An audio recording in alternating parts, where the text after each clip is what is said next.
Yeah.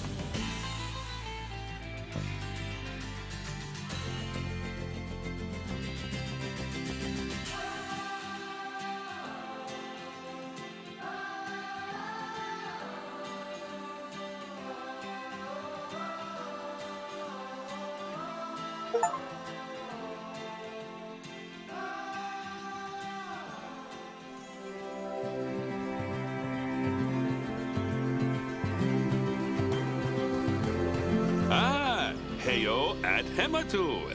Yeah, yeah. Oh, sorry about that. I have a habit of slipping back into the Planko language. It's good to finally meet you in person. I'm Bernard, although I insist you call me Bernie. The only person who calls me Bernard is my wife. And even then, only when I've tracked elephant dung into the carpets. As you know, I own several zoos, but I always like to show people the ropes here at my home. This is the first zoo I ever opened, and a source of great pride for me. And prides, thanks to a lion breeding program we ran in the 80s. But we're in the middle of a big renovation, and that's where you come in.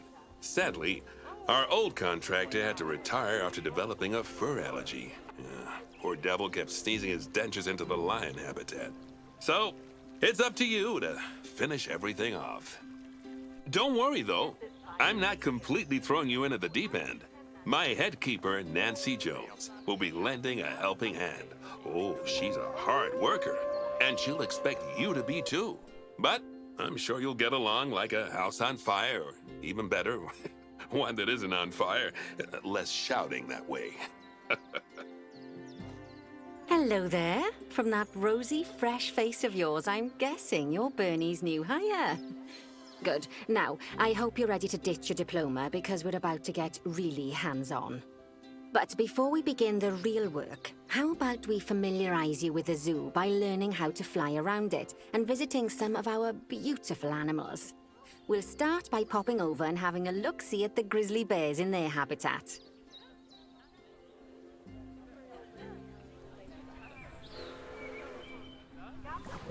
Did you know that grizzly bears, also known as Ursus arctos horribilis, can hibernate for up to 7 months a year?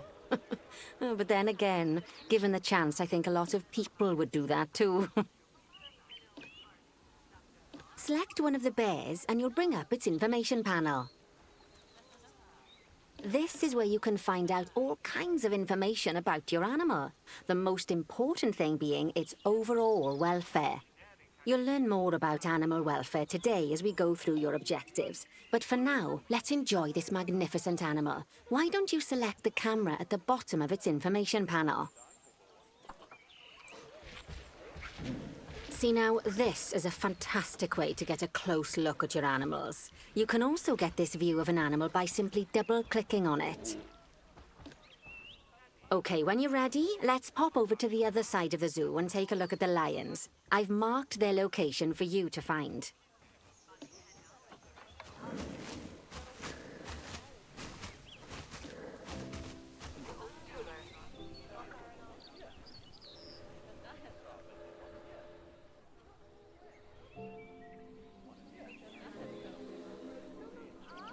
Panthera leo leo, or the West African lion to you and me.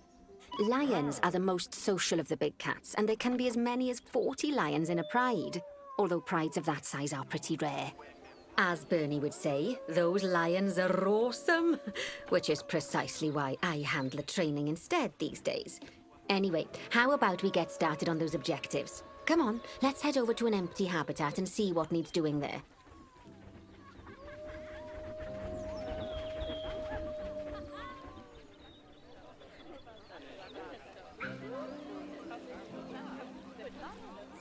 As you can see, it's a lovely space for animals, but it's missing a certain something. Well, two somethings. Warthogs. So I'd like you to adopt a pair of them. To adopt animals, we need to open the animal market, which is in the animal trading section. There we are, a pair of perfectly splendid warthogs for our zoo. Just click on them and select Adopt from the side menu. Normally the animal exchange would be full of animals, but I've emptied out the market while you learn how it works. The last thing I need is you accidentally ordering a dozen elephants.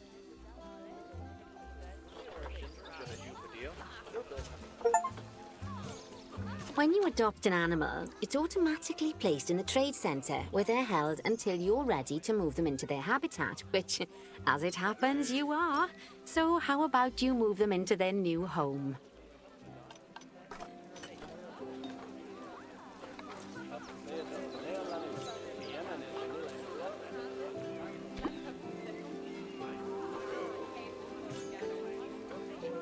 When you ask for an animal to be moved into a habitat, your caretakers will go to the trade centre, collect your animal, and deliver them to your selected habitat.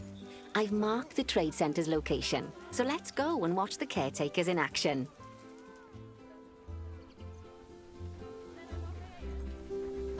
Well, as you can see, those caretakers don't hang about. They'll move those animals to their destination as fast as possible. Of course, normally we'd have to place the animals into quarantine before moving them into a habitat, but I am assured by a person of good standing that these warthogs are in the very rudest of health. Right, let's get the warthog's habitat finished up so we can keep them nice and happy. You see, each animal in the zoo has an overall welfare statistic, basically how happy they are. And that overall welfare statistic is itself comprised of 4 different areas: nutrition, social health, habitat, and enrichment. Luckily, if you select an animal, you'll bring up their animal welfare information panel, which we saw earlier, where you can see how they're doing. That way, you'll know exactly what areas need to be addressed. Don't worry if that's a lot to remember. You can always check the Zoopedia for more information. Let's start by making sure we're taking care of the warthog's nutrition welfare. To do this, we'll need to place a food station and a drinking station. Now, each animal requires a different type of feeding station. And for the warthogs, it's a small feeding trough. So let's add one of those and a water bowl.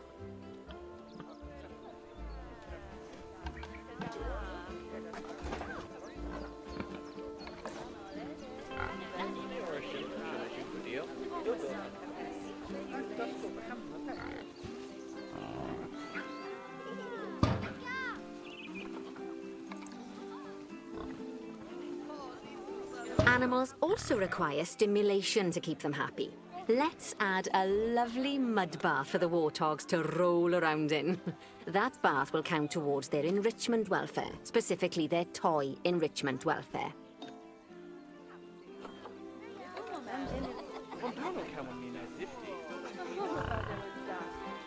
Oh, nice work. You've got a knack for this, I see. Now, our contractor had to leave in a hurry, so this place is in a pharaoh state. Unfinished thingamajigs and wotsits all over the shop. But the first thing we need to finish is the ostrich habitat. It's over near the hippos.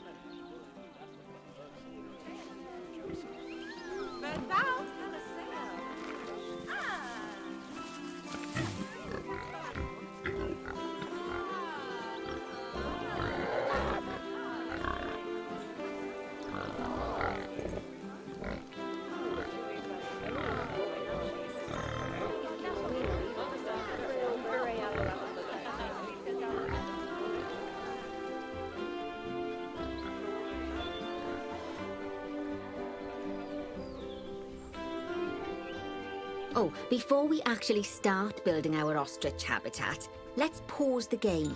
Just click the pause button in the bottom right corner. Ah, that's more like it. A quick break. Sometimes it's a good idea to pause the game whilst you're doing something which requires your concentration, because it'll stop the zoo spinning out of control while you're looking the other way. Let's keep the game paused while we get this ostrich habitat built. Okay. Job number 1 here is to add a habitat gate before we complete the barrier. Every habitat needs a habitat gate. After all, how else would the keepers get in and out? Just make sure it's hooked up to the path so the keepers can reach it.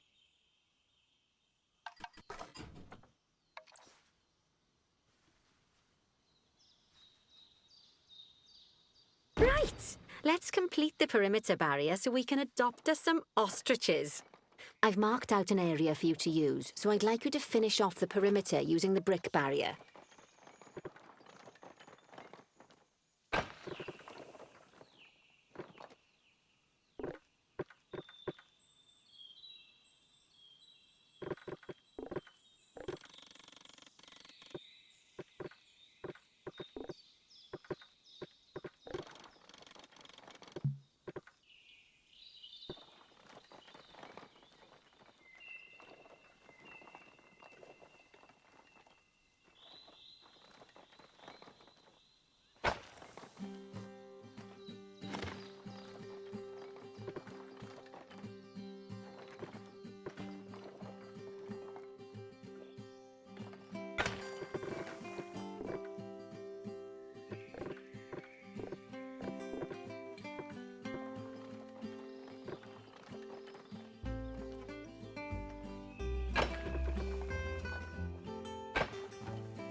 Good work! Remember, before you can place animals in any habitat, it has to have a full loop of connected barrier. Now, you've probably noticed that guests can't actually see into this habitat at the moment. At least not without a stepladder. But seeing as they're banned, I'd like you to select a piece of barrier and swap out the brick for a glass barrier, so the guests can see in.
There we go.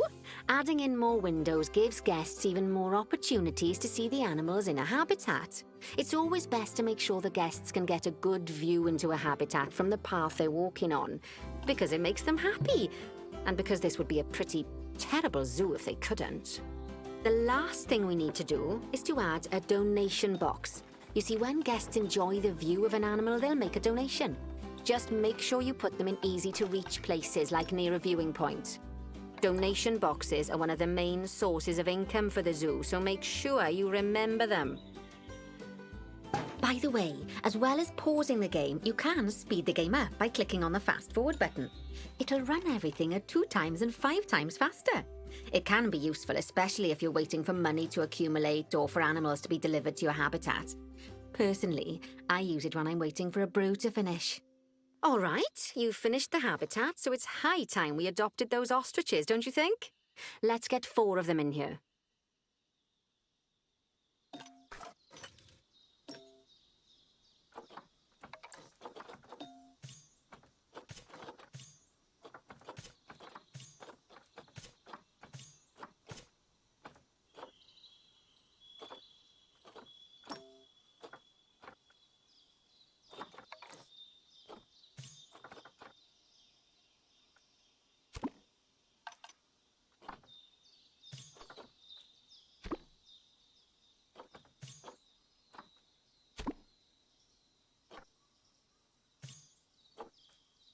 While we wait for them to be collected by the caretakers and brought to the habitat, you should get it ready for them.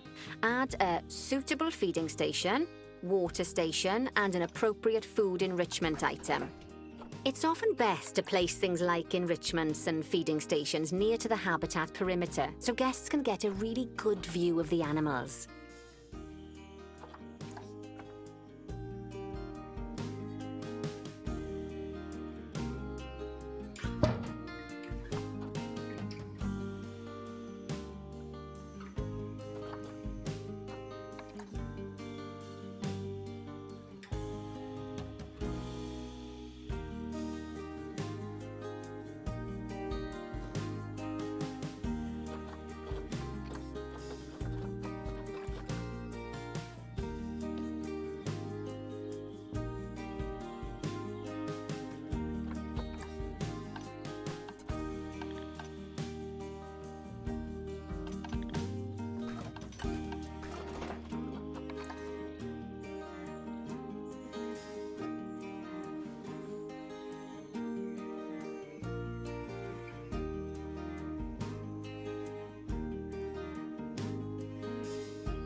Oh, good to see the ostriches have somewhere they can really stretch their legs.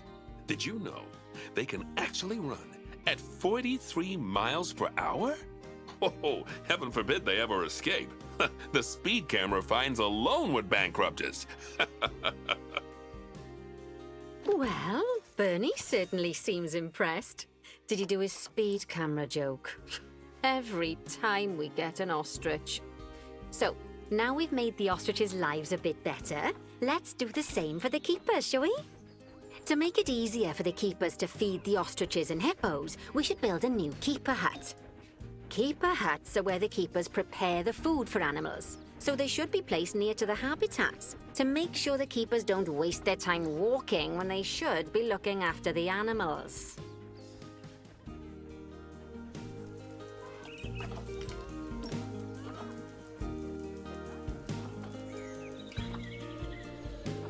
You'll need to rotate the keeper hut to get it to connect up to the path.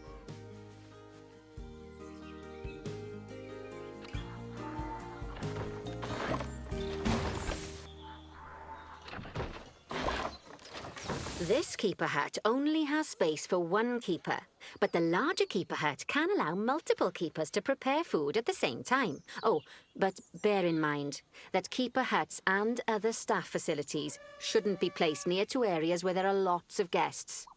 Guests don't like seeing facility buildings, and it can affect their happiness. Negatively. In case that wasn't clear. Something that all facilities, shops, and a whole host of other objects need is power. And that obviously includes your newly built keeper hut. So let's place a transformer next to it, shall we? Now, the reason everything has gone blue is because you're using the power heat map. This map allows you to see what is and what isn't powered in your zoo. So once you've placed your transformer, you can click in the bottom left to turn the heat map off.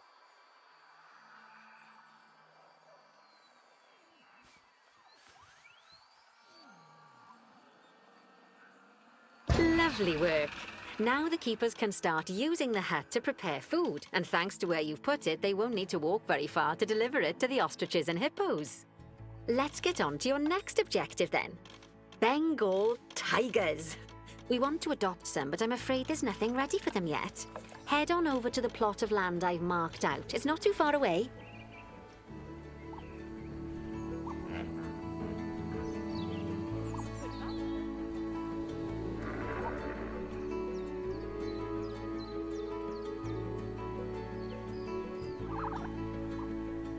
Righty, your next job is to build a habitat from scratch.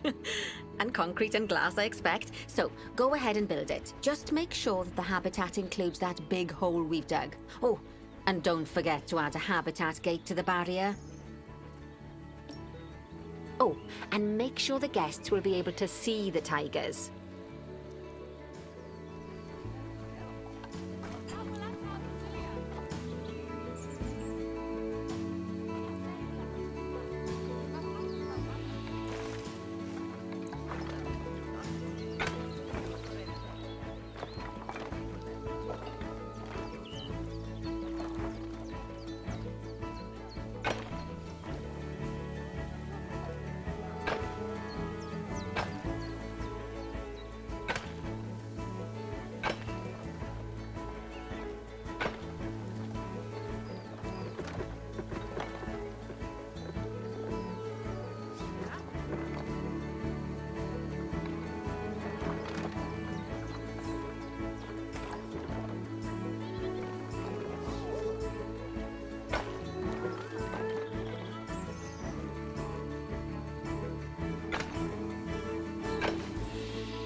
Now, Bernie takes safety very seriously at his zoos, so we should probably make sure those tigers can't jump out of their habitat, don't you think?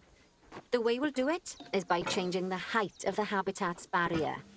Okay then, you should start by double-clicking the habitat barrier, which will take you into barrier editing mode.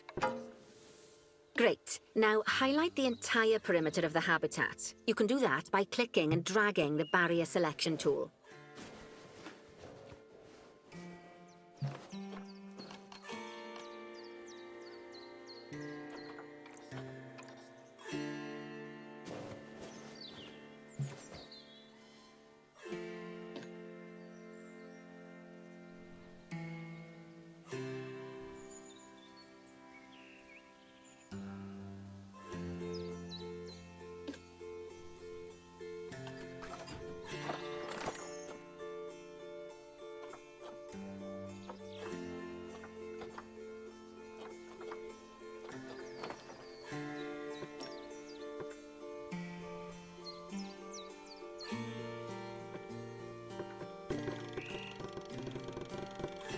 Now you've got all of the perimeter selected, you can increase the height of it by clicking and dragging the barrier height tool upwards.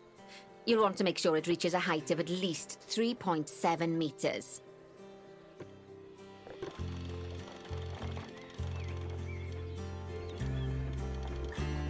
Now that the habitat is in place, don't forget to put down a donation box near to your viewing areas. We need every dollar we can get. Especially as these tigers aren't exactly eating instant noodles for lunch. Okay, that's the habitat boundary complete, the habitat gate in place, and most importantly, the tigers won't be able to jump out of it anymore. I think it's time we adopted those tigers.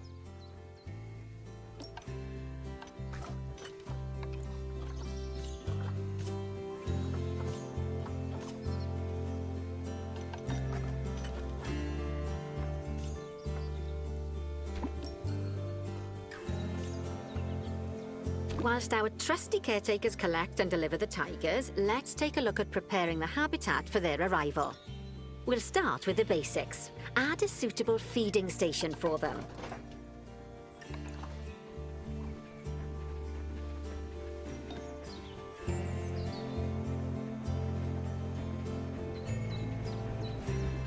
This time, instead of adding a water bowl, let's try something different. Some animals need a pool in their habitat so they can go for a swim, but they can also use it to drink from. All you have to do is make sure the banks of the pool have a gentle slope so they can easily get a nice, refreshing drink. There's already a pool excavated, but you still need to fill it with water. You should do that by going into Terrain and selecting the water tool.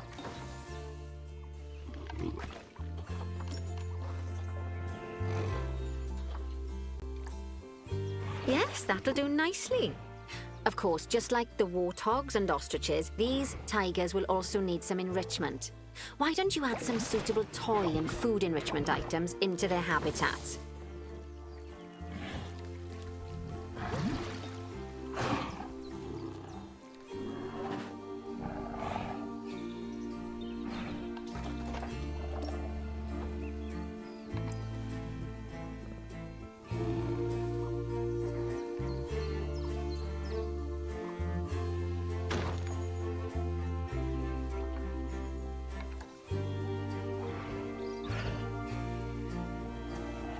Okay, it's really starting to take shape. Now, the tigers will need a shelter in their habitat so they can hide from the guests, or more likely, the bad weather. Although given that we're in England, you might want to think of that just as normal weather. Go on, add a shelter to their habitat. You can either build one from various suitable bits and bobs, or if you like, just pop down the blueprint that I've already built for you.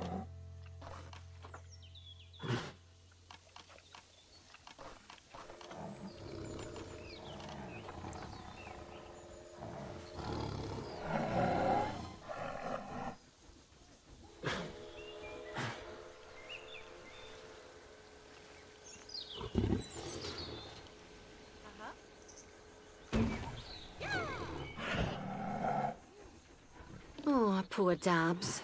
I'm sure it can't have escaped your attention that the tigers look a bit miffed. That's because they aren't too keen on the type of terrain in their habitat. Select a tiger and bring up its information panel. Rightio, click on the Terrain tab. That way you can view the terrain information and see how they feel about the different types of terrain. That'll tell you what the tigers need more of or less of in this habitat. Okay then, open the Terrain Editing tool, select Painting, and give them some more soil. Yes, that should help with the habitat part of their welfare.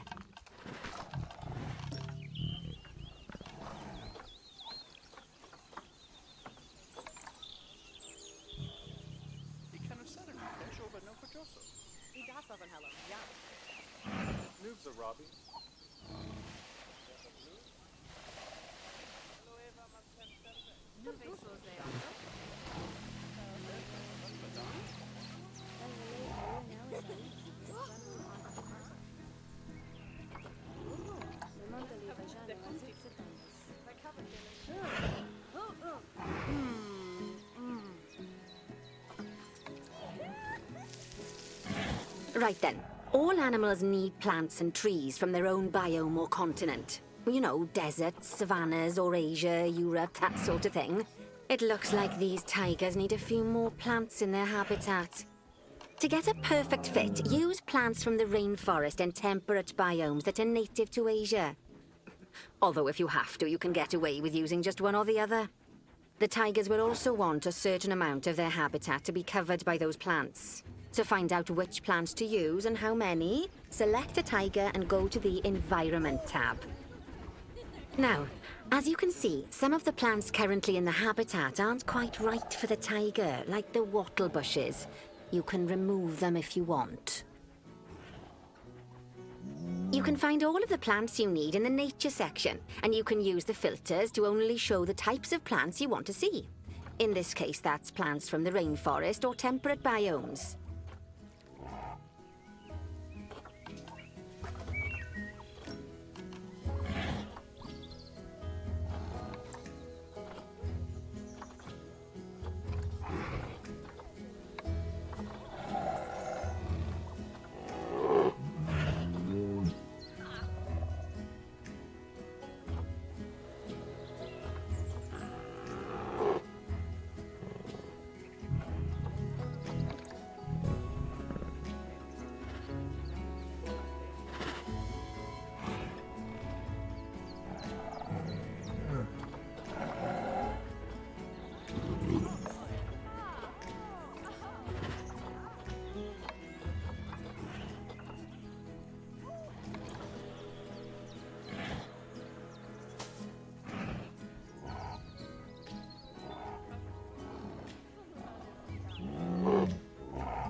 They say that good fences make good neighbors.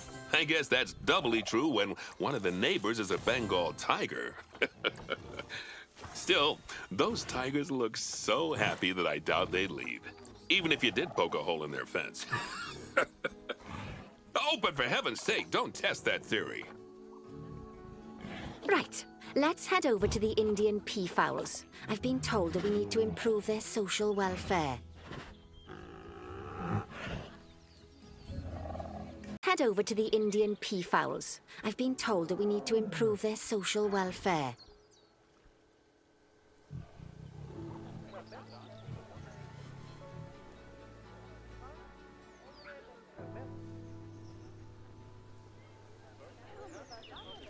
Now then, just find one of the peafowls and select them to open their information panel. Then we can have a good gander at how they're doing.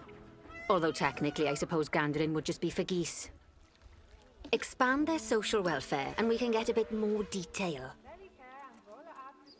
Now, they've clearly got plenty of space, and they're not stressed, but it looks like their social group isn't quite right. So let's find out more. Click on the Social tab at the top of their information panel to see what's wrong. Right, as you can see, the peafowls need their population to be larger. To solve this little problem, you'll need to adopt 3 more female peafowls. Off you pop to the animal market then.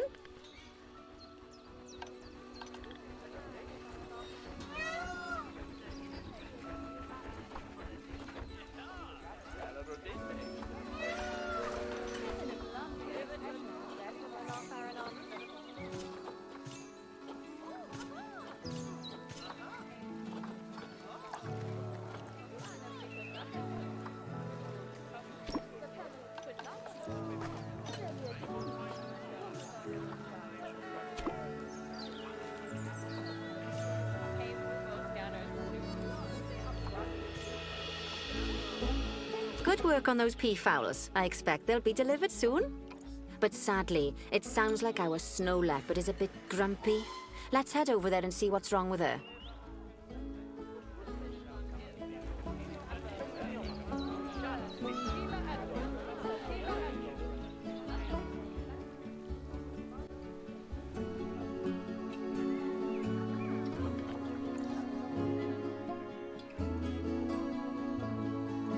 Just like people, animals can suffer from stress if things aren't quite right. You know, like when you see someone put in the milk before the tea bag. In the case of these snow leopards, they're a bit stressed by their lack of privacy. You can lower their stress levels by swapping out the normal glass barrier by their cave for one-way glass. It's not a cheap option, but I think they're worth the expense, don't you? This will give the snow leopards somewhere to go when they want to get away from the prying eyes of the guests.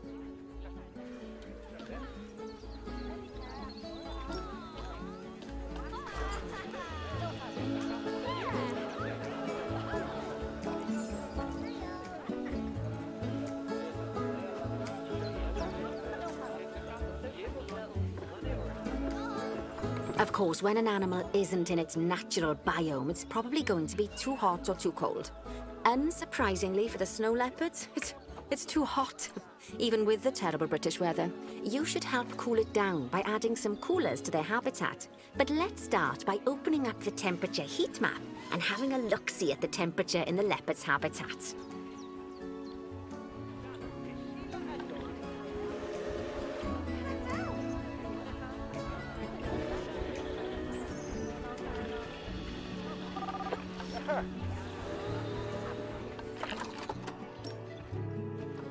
As you can see, we already have one cooler in there.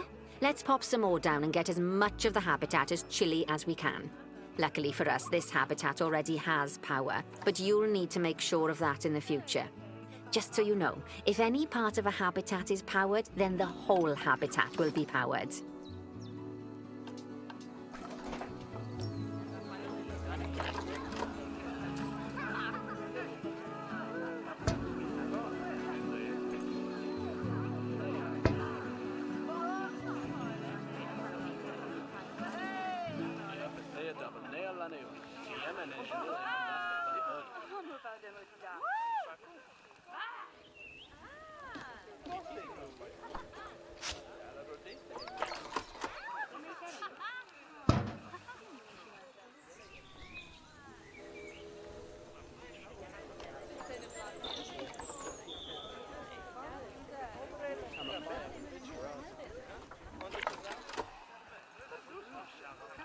You can find heat maps for all sorts of helpful things, so do be sure to explore them and make good use of them.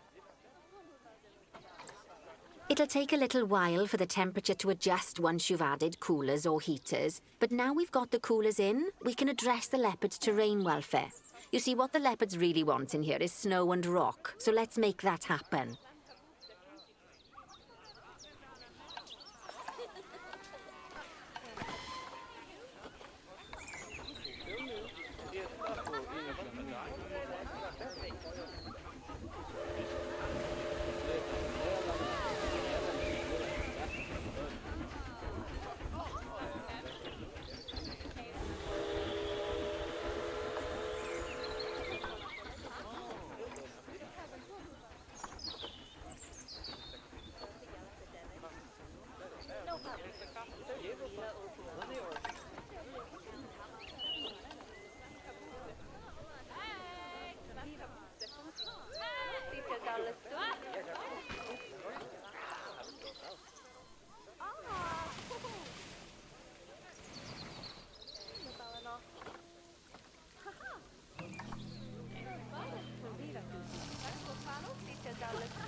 Now then, all of that should give you a pretty good understanding of how to make animals happy. So I'd like you to go and check on all the other animals in the zoo and fix up any issues with their habitats. That'll increase the average welfare of the animals across the whole zoo. And that average welfare is a very important statistic. Now, to quickly see how all your animals are doing in the zoo, you should go into Zoo Management and then into the Animals section.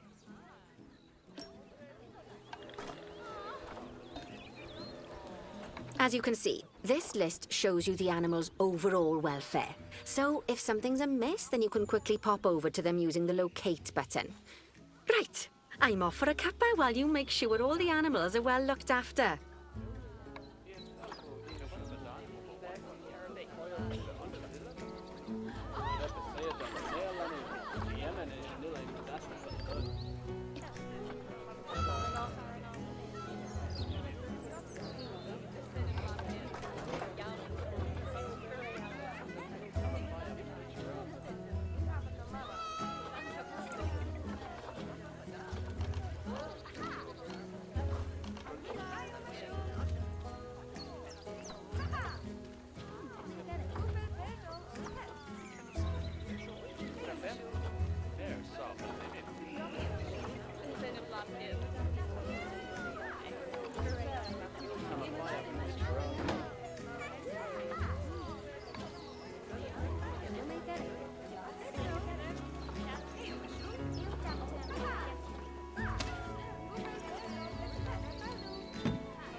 Not bad. Not bad at all. I think it's fair to say that you've passed the first part of your training with flying colours. There's still lots more to learn, but we'll have to head to another one of Bernie's zoos for that. If you want to grab your passport, we'll head off, shall we?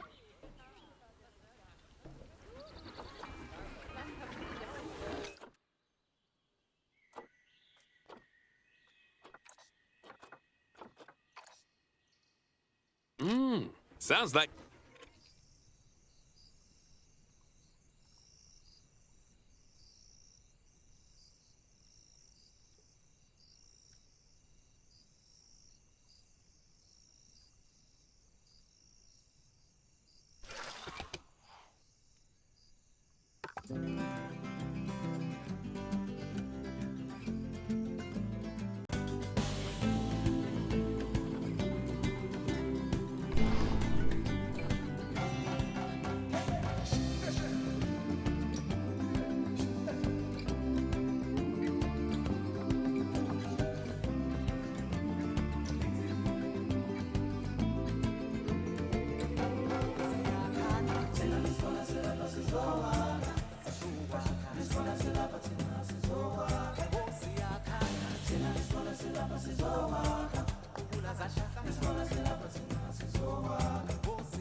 Welcome to Madagascar. It's quite the change of scenery from dreary old England, huh? Apart from the weather, I suppose. They don't call these places rainforests for nothing. The zoo you'll be working in is an ape sanctuary, where we're doing vitally important conservation work. Not just for apes, but for all kinds of species.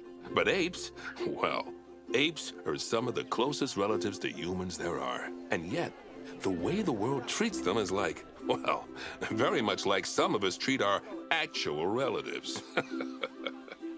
Anyway, that's why I'm determined that our operation here does some good. If we can all leave some part of the world in a better state than we found it, we'll have lived lives worth living. And speaking of states, I have a horrible feeling I left the house in the right one. When I get back, I expect my life won't be worth living at all. What do you think of Madagascar, then? Bit warm for my taste, to be honest. Anyway, this is Bernie's primate sanctuary. It's not just primates, though. We've got all sorts of animals. So why don't we go and have a look at some of them, eh? We'll start by taking a look at the red-ruffed lemurs. They're the ones that look like they should be in a Shakespeare play. Come on, let's head over to them.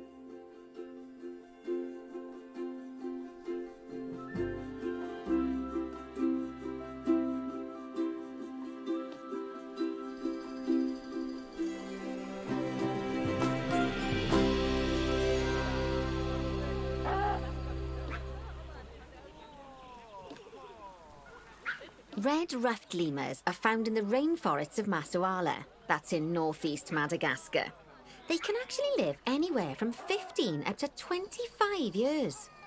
Fancy that, eh? Okay, when you're ready, let's go find our Bornean orangutans.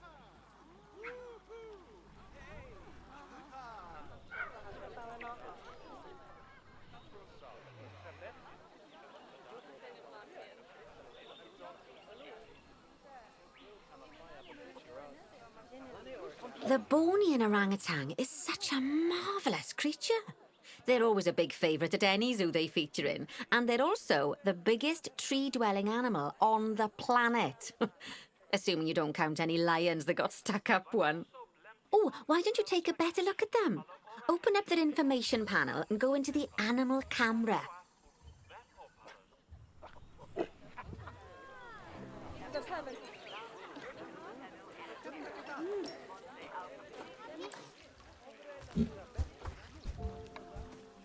Aren't they just incredible? When you're ready, let's go and have a look-see at some of our beautiful bonobos. They're quite the characters.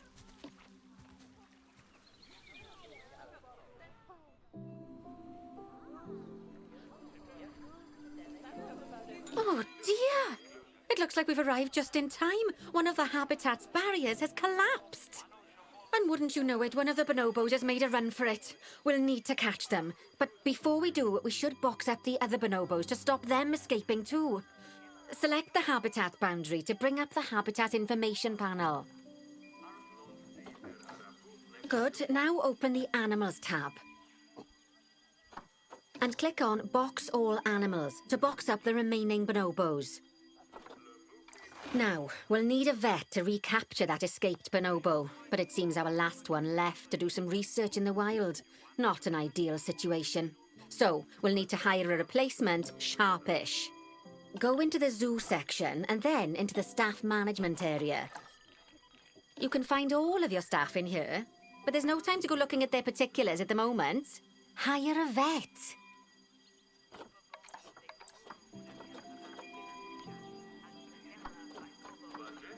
Now, click on one of the paths to place the vet in your zoo.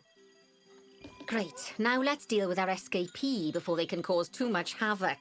Use the animal alerts to jump to the escaped bonobo.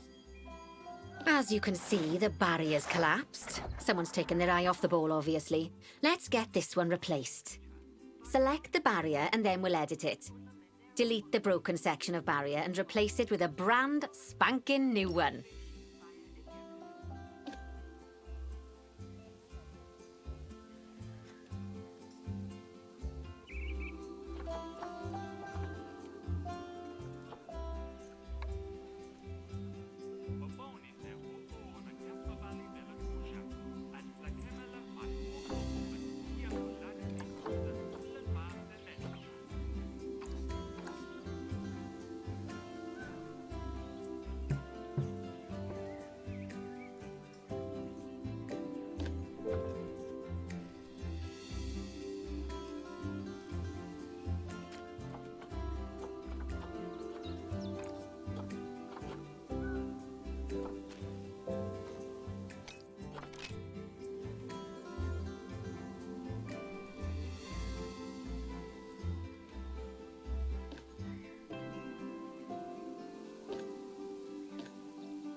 Good.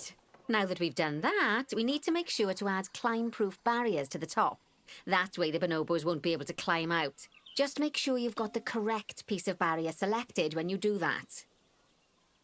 Okay, so go into the options section and select which side the climb-proof barrier needs to go on. And don't get it wrong. We're more worried about bonobos climbing out than guests climbing in.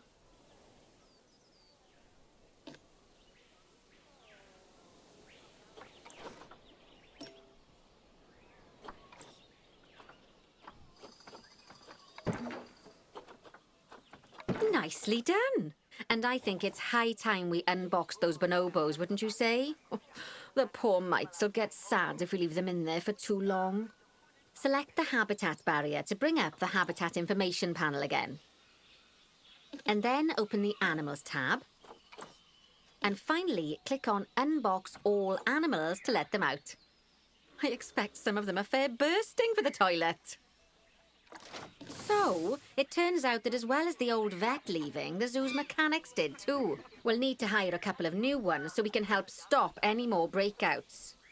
You see, mechanics do all sorts of helpful things around the zoo, but one of their most important jobs is taking care of the habitat barriers.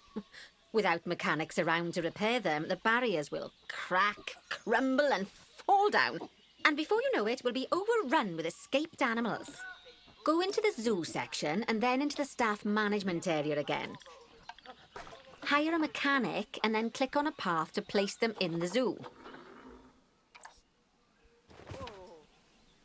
And then click on the path again to hire a second mechanic. As you can see, you don't have to go back into staff management if you're hiring lots of the same type of staff member. Oh, gosh, we have been busy, haven't we? Good work there. I'm off for a cuppa. Oh, I think Bernie wants a word with you.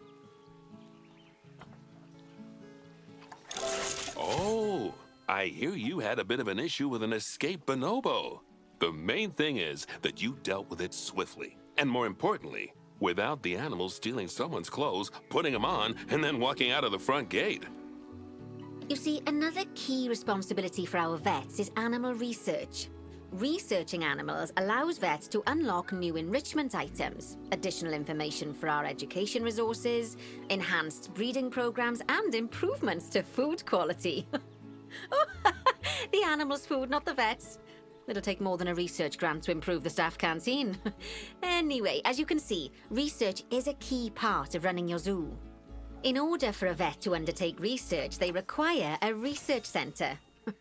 And once again, that's something that this zoo is missing. So let's build one. I've marked out an area for you to put it.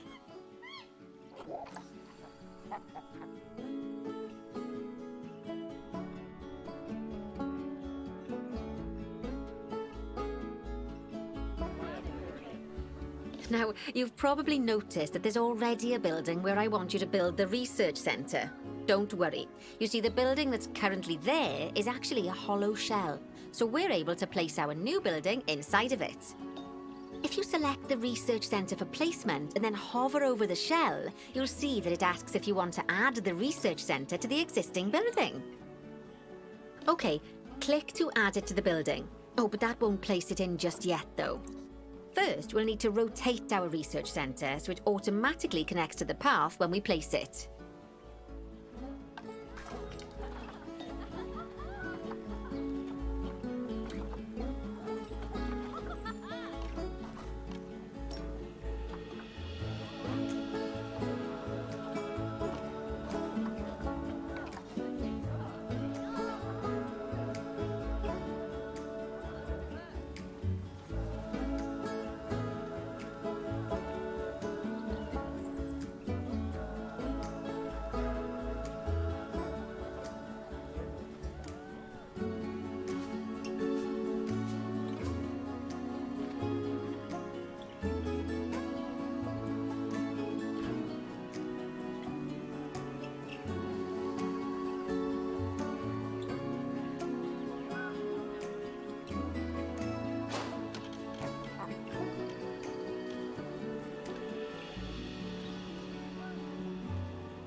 Right. Splendid work.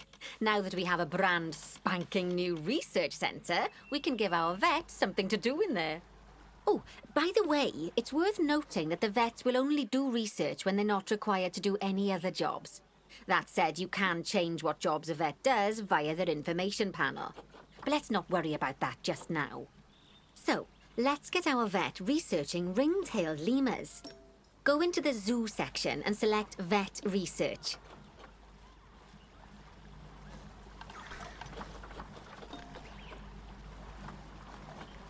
Here, you can see a list of all the animals present in your zoo, and also all the potential diseases that can occur.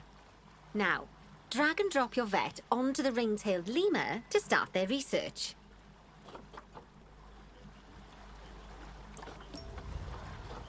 Actually, thinking about it, I'm not sure we've got any education boards or speakers by the lemur's habitat. Let's head over there and add some, so our guests can learn all about the furry little delights.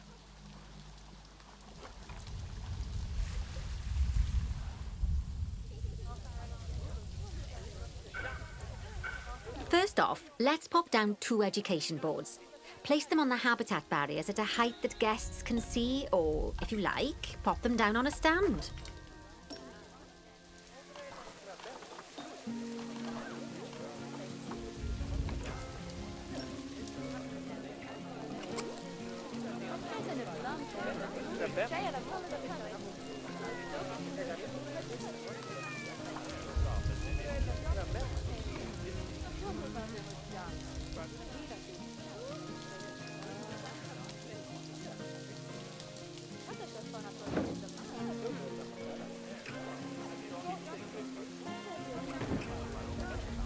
Okay, now that they've been put into position, we have to tell them what animal to display information about. Select one of the education boards to bring up its information panel. And from the drop-down list, select ring-tailed lemur. Although I'm sure that last part was obvious. When you link an education board or a speaker to an animal, you need to make sure that said animal is close by. If it isn't, the guests will get confused and won't learn as much.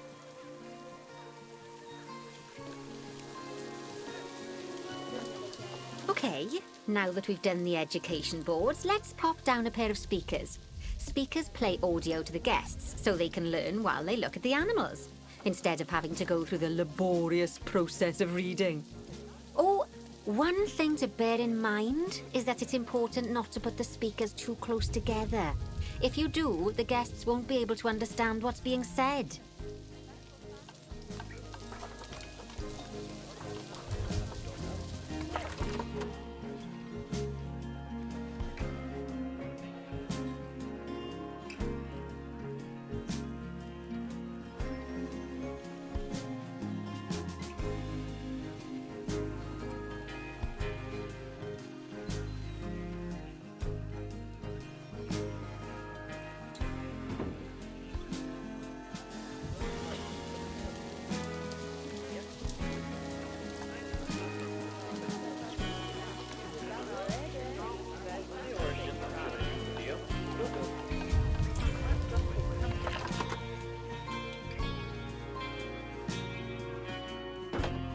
Now we simply need to link the speakers to the ring-tailed lemurs, just like you did with the education boards.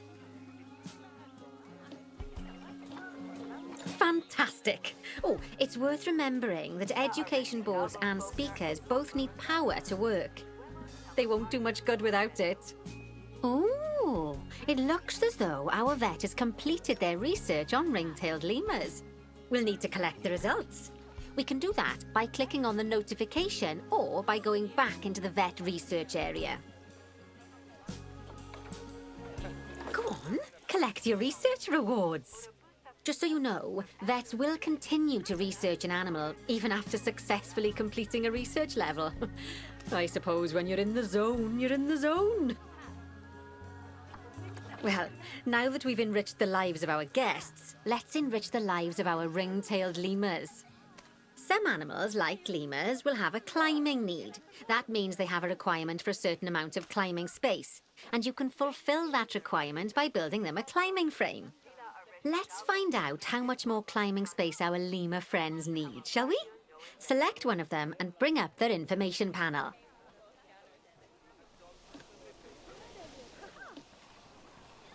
Next, click on the Terrain tab. Now, as you can see, the lemurs need quite a lot more climbing space. But as it happens, I've already got a climbing frame blueprint built for you. So you can either pop that down or build one yourself from scratch. By the way, it's not always just climbing needs that you have to worry about. Other animals might need a certain amount of water in their habitat so they can go for a swim. They certainly do keep us on our toes.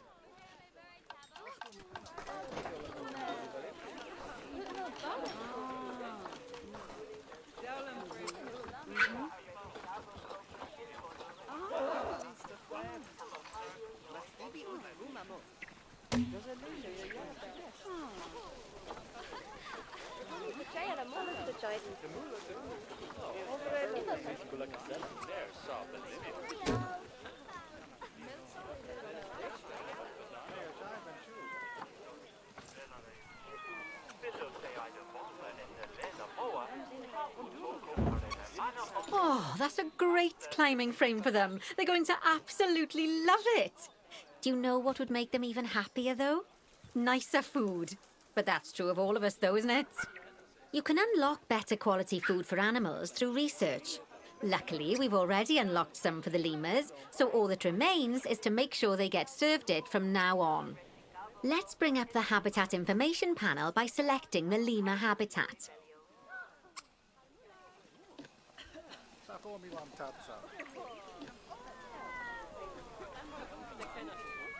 Lovely. Now select the Animals tab. There we go. As you can see, we can set the food quality in here. Just click on the drop-down menu and select Grade 2 Food Quality. Grade 2 Food Quality. My mouth's already watering. So, a new climbing frame and better food. Oh, you've really spoilt those lemurs rotten. Now, I think it's time we looked at one of the zoo's most important responsibilities, releasing animals into the wild. You see, when we feel an animal is ready, we can release them into the wild. But what makes an animal a good candidate for release? Well, their age is an important factor. I mean, we can't release an animal that's a juvenile, just as we can't release one that's gotten too old. They'll also need to be fertile. After all, the idea is to repopulate the wild, so the best candidates will have a high fertility gene. And together, the age and fertility of a candidate will determine how many conservation credits we'll be rewarded when we release them. Now, conservation credits are vitally important. They're the lifeblood of your zoo, because earning them allows you to adopt even more animals. And what's more, the animals you can adopt will be of a higher quality. So, with that in mind, let's pop over to our orangutan habitat.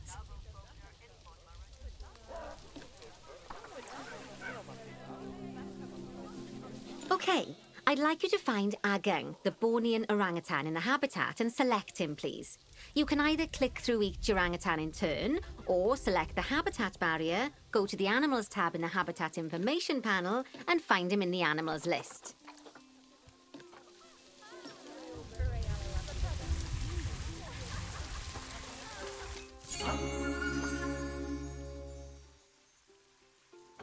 I know it's sad to see him go, but he'll be happy out in the wild. And he's a wonderful candidate for release. Young, strong and fertile. Excellent work there. You've definitely got potential, you know. Ah, I see you've been doing some homework. Although, it hardly seems like work when you're learning about something as adorable as a ring-tailed lemur. I imagine I'd have got much better grades at school if there'd been less algebra and more aldebra. Tortoises. Okay, so far we've done a lot of work with habitat animals, but now it's time to learn all about exhibit animals. Let's build a brand new exhibit. I've marked an area for our new exhibit. How about we head over there? Lovely. Now let's build a new exhibit in the gap that's been left. Just add it to the building like we did with the research centre earlier, then pop it into the gap.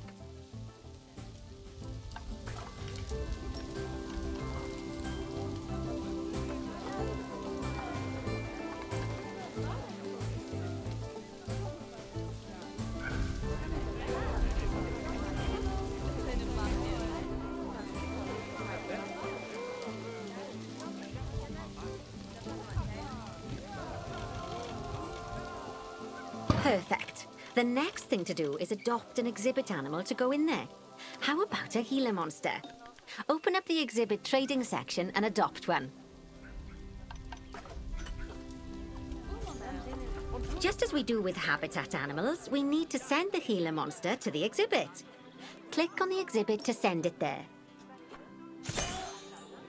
When you send an animal to an exhibit, it'll automatically be given the correct setup. but that doesn't mean it's completely ready for them. So let's finish it off. We'll start by adding some enrichment items. Click on the exhibit to bring up its information panel. Good. Now click on the Layout tab. Oh, well, it looks like we've only got the enrichment level 1 items unlocked at the moment. Never mind, let's turn on at least one of them for the healer monster.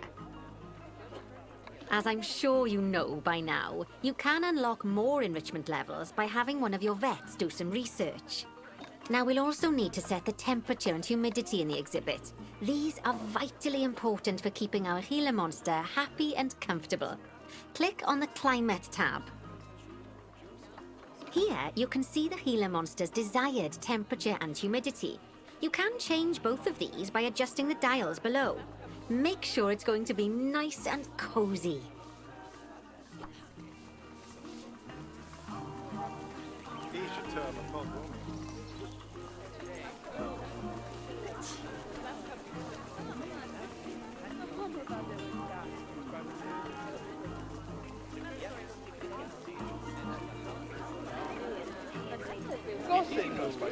That's the ticket. And the last thing we need to look at is setting up the different windows. So click on the Windows tab. You can edit and customize any of the windows on an exhibit. A window can be closed and blank, or have a 2-dimensional background, or even a 3-dimensional background on it. Why don't you have a play around with the options? There's also an exhibit education board. Pop them down near your exhibits to teach your guests about them. Let's add one now.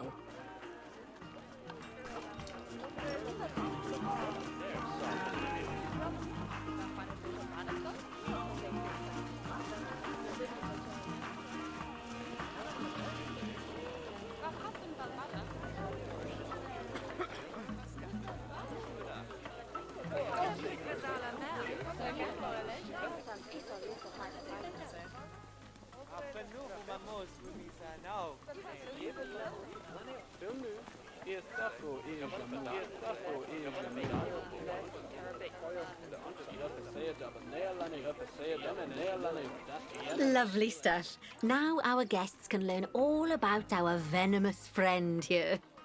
Right, now, I've got a bit of a big job for you. I need you to increase the number of species in the zoo. You'll probably want to adopt both habitat and exhibit animals to do so, which will mean building plenty of new habitats and exhibits for them. Go on, off you pop. I'll check in with you when you're almost done.